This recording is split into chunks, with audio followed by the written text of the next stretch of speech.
Welcome to Fans of the Forge. I'm Chris. To my left, we have Sean. It's me. And on my right, we have Teresa. Hello. And today's episode is Season 5, Episode 12, Naval Cutlass, the special Memorial Day episode that was put out this past week. Each contestant on this episode was a veteran, and we'll go into all the contestants in our picks now. So to start us off, we had John, who was from the Army Reserves. He had 5 years experience, and he was mine and Sean's underdog pick. Yep. Then we had Mike, who was a Marine, the only Marine in the competition. He had 25 years full-time experience. It was his birthday that day, and that was also mine and Sean's pick to win it. Coincidence. Hey, how about that? And yeah, hey. What the heck is the saying? Great minds think alike? Yeah, that's what I was going there for. we go. My good mind couldn't think of it. Next on the list, we had Jim, who was an Army veteran. He was a 54 years experience. He had 2 Purple Hearts because he had been shot twice during his service. And that was Teresa's pick to win. And then we had, last but not least, Perry, who was in the Army, 5 years part-time experience, and that was Teresa's underdog pick.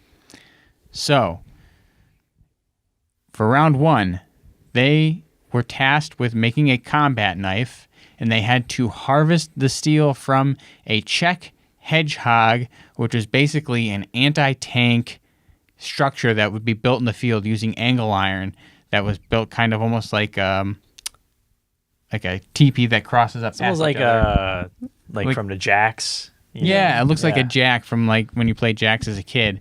But they're made with such these big, thick steel things that these would be placed in the ground and would be able to stop tanks, or tanks would be able to get past them or get over them. Like most notably from like D-Day. Yeah, D-Day. Yeah.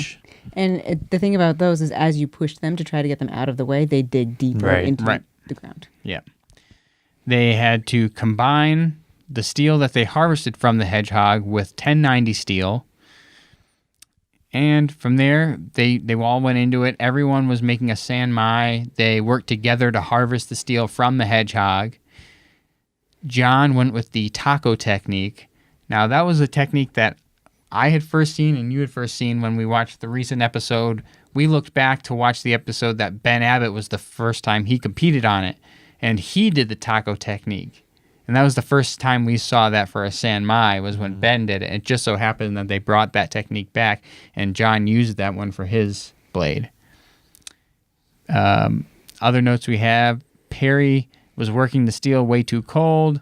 He was drawing it out way too long. He got mesmerized by Big Blue. It was like beginner mistakes, big-time beginner mistakes on Perry's part, which he was one of the underdog picks, and he only had 5 years experience, so I guess you can't blame him too much, but unfortunately, there was a lot of bad stuff going on for him.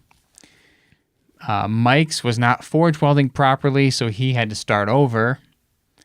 And Jim, the 54-year veteran of bladesmithing, had some issues with delamination during his process, specifically along the spine when he after he heat treated it, and it didn't seem like it was too big of an issue for him, and he had a plan. He had a plan to use a trick. He had some secret plan that he would reveal at a later time if this posed an issue. Yes. So hang on to the edge of your seats on this secret technique, folks. And right around this time, Perry started not feeling well. He nearly passed out as he was being walked out of the forge area by the EMTs, and then next thing you know, they're bringing in a stretcher. They're getting him on there, and they're carrying him out. Perry just ended up leaving the competition. He was gone. So Teresa's underdog pick didn't even make it through the round. Nope, he was out. I think Willis, was it at that point or later on? He was saying that even though Perry's gone, you still need to have your blades up to par, otherwise more than one person could go. Oh yeah, he said you still have to turn in like a proper blade.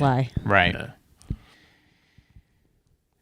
So what else did we see here? Jim and John, they both had warps after the quench. And Jim, he bent his in the vise afterwards, and even though that's always the kind of frowned upon method, he managed to make it work well enough for him. And then he went and even spent the time to dip it in an acid etch afterwards to kind of give it a nice finish. Was his, like, when he had it in a vise, was he, like, bouncing it around? Was it bending, or is that some other episode I've seen?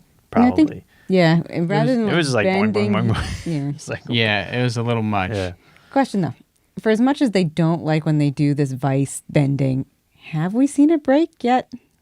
I haven't. And We've only watched this season. And the really. episodes, we've watched a few random other ones where we haven't seen it break yet. I want to say that I've seen that happen. Yeah. Okay. I'm not saying It's clear. I'm not saying that it. I mean, it's never a happen. good idea, especially if the judge is like, "Don't do that." No, Sometimes it just works out where they just will clamp it in the vise just to kind of straighten it. But when they clamp it and then bend it, that's, I mean, you're asking for trouble. Yeah. Oh, yeah. So Moving forward, at the judging portion, John, the only comment that he really got was his was a little heavier, so not as easy to wield. Mike's got a good report, and Jim had a seam on his spine. right. And from there, because Perry had left due to medical issues and everyone else met the requirements of the competition for the first part, they all got to move on to the second part and make the handles for their blades. All right. So round 2, they need to add a bolster and a guard. Well, in addition to a handle. So Mike, his handle, he's going to use a mortise technique to he's going to carve up the inside of the handle so it just fit into the tang real nice. But he ended up cracking the handle towards the end, and then he just kind of glued it together with like some leather wrap around it. Yeah. John had a Shrek quote. He said, "That'll do, donkey." Really? Shrek? How old are you, dude? Come on, man. We recognized it though. Doesn't We mean knew right of away what course that I've was. watched I mean- I've watched 2 or 3 Shrek movies in my time, but it doesn't mean I go around quoting Shrek. I think I've watched it against my will at some point. But I I just know donkey. Like, so I was like, okay, calling back to something, but I didn't really care enough. But whatever. Yeah. And he had a multi-layered kind of handle going. He had wood, leather, something. Yeah, it was like 5 or 6 layers Yeah, of different it things was to his kinda- handle. But he then eventually, and I think I was asking if it came up before or after judging, he ended up with a gap, and the handle to the blade, a gap at the guard. So, Mhm. there's a flaw. But and then good old Jim, he was looking for stuff, couldn't figure out things, and he's like, "Where'd my blade go?" And he just kind of left it. It was by like the drill or something. He's like putzing around the whole shop for like a few minutes, like, where did I put my knife? yeah. And there it was, like right next to him. He's like, "Oh, there it is." Like, And then he waited. Okay, so now the secret plan. yes, the secret plan He will waited now till the be last revealed. minute, right? He waited till the very last moment.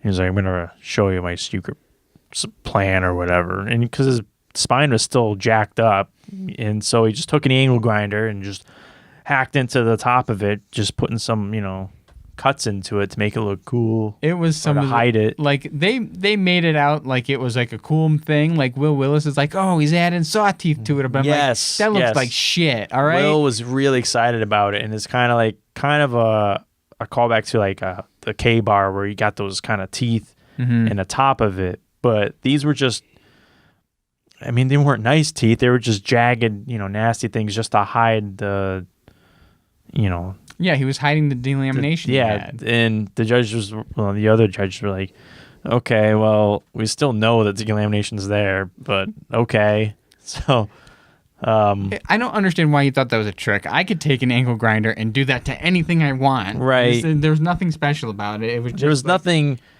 to fix the problem. It's just to kind of mask it. I'll give half kudos for something Yeah, there. he attempted something. He you know what he could have done too? He could have just painted it. True. to hide it. You know, you can put some whiteout on there, whatever, something's in, but half kudos. I'll give you half kudos for that. So then we go to judging, and first test, strength test, is ammo can, stab, and chop. So they have some ammo cans, empty ammo cans set up, and Jay Nielsen grabs them, stabs it a few times, and then the lid. Well, the first test for John, I think he stabbed it, the lid flew off, and then he could hack into the top of it like twice, I think. Yep. John's guard loosened a little bit, but he said he had a good handle. Mike, he had some issues with his. He had some chipping. The tip chipped off, and he had a large handle. Oh, it was super long. Like it was like that's twice weird. as long as everyone else. It was, it was long. It didn't look like it really should be that way, but that's what he turned in. And then for Jim, he had some large chunks taken out of his edge from that test. Yeah, it was nasty. It wasn't pretty. So then it moves on to the sharpness test. There's a resupply bundle, and then Doug is going to hack through the strings that were holding the bundle up. So John, goes through. He had a good big blade and some good balance, according to Doug. Mm-hmm. Mike passed, good balance again. Jim, well, he didn't really cut anything. There was way too much damage to his blade. It affected his sharpness greatly. It was kind of sad, unfortunate, and we had to say goodbye to Jim. And that was the return of a Doug tests, like more supreme, like heavier duty Doug testing, because he was the one that did the swiping on that one. And I forgot to say, during the strength test, Doug definitely approved of that. Oh, yeah. There's a good Doug Cam shot of that. Hashtag Doug. Put it up there. Doug Cam. So I wonder when this episode was shot. Obviously, you could tell by round 3 when they're doing some of the testing. winter. It's the winter time, or at least it's colder outside, and they're in an outdoor environment. And Doug was doing this test, and then you'll find out in the next episode, Doug's still injured. So obviously, they had to have shot it before he had the surgery. Right. Yeah. And they've been sitting on that one a while, I guess. But Chris was so excited to see Doug back, and then we realized, this was filmed months ago. oh yeah, like they show the preview at the very beginning, and it's Doug doing like one of the kill tests, and you're like, yes, Doug's back. Kind of. For now. So both my guys are out.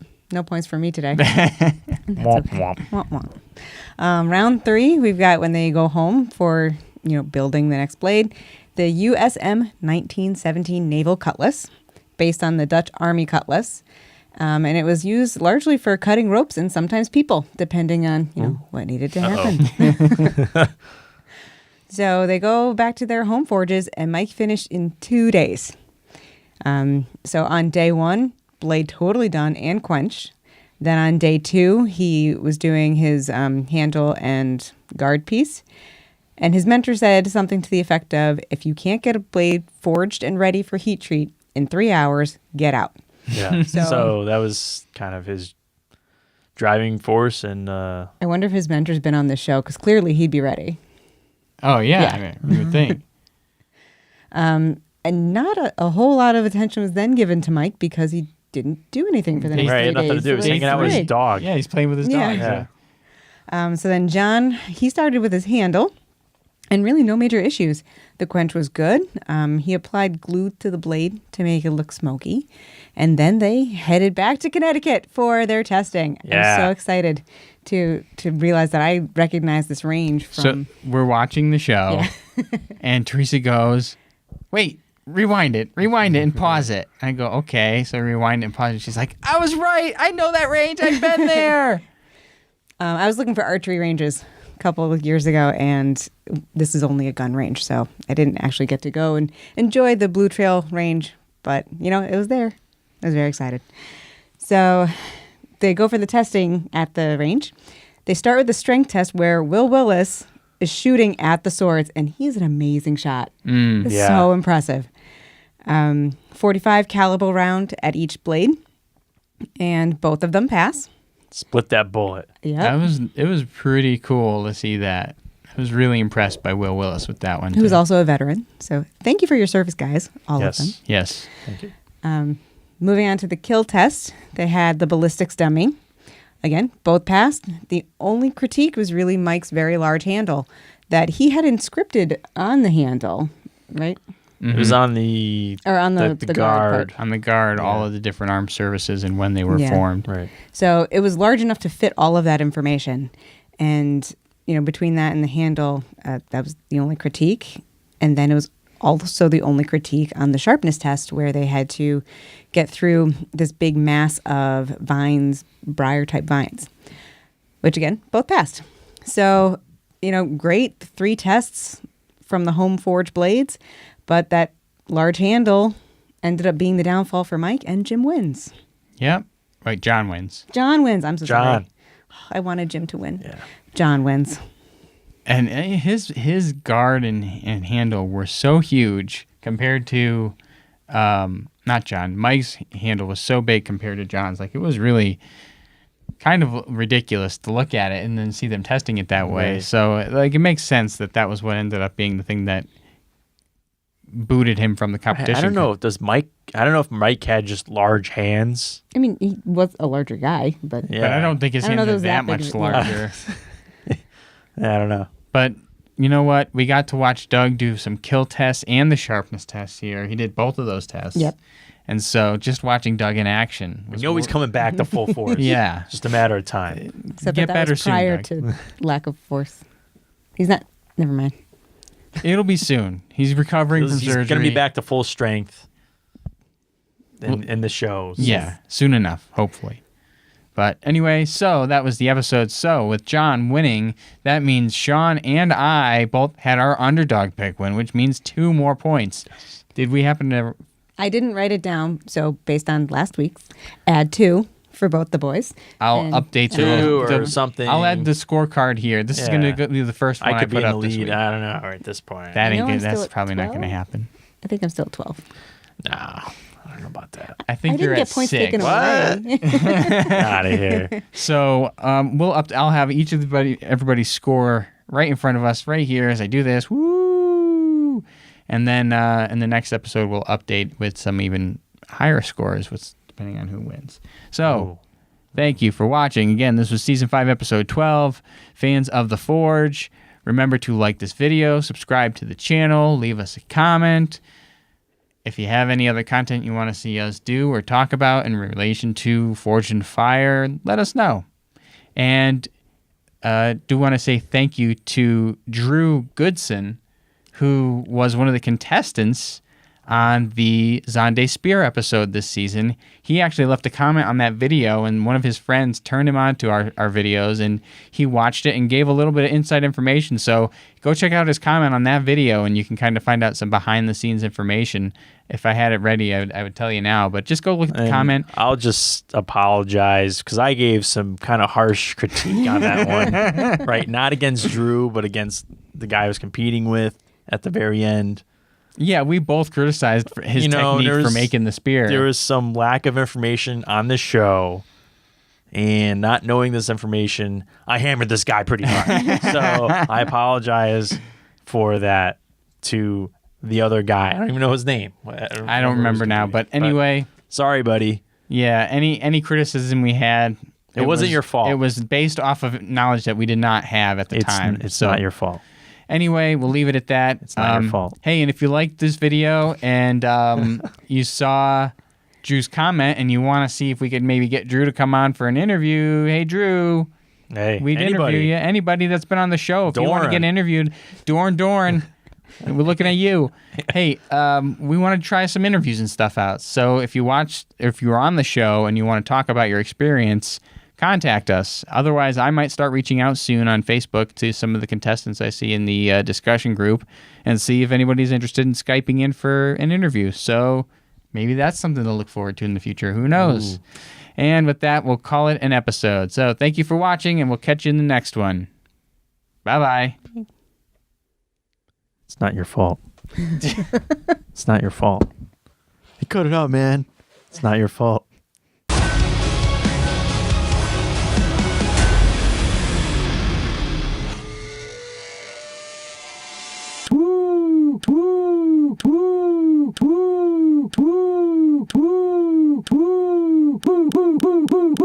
Woo.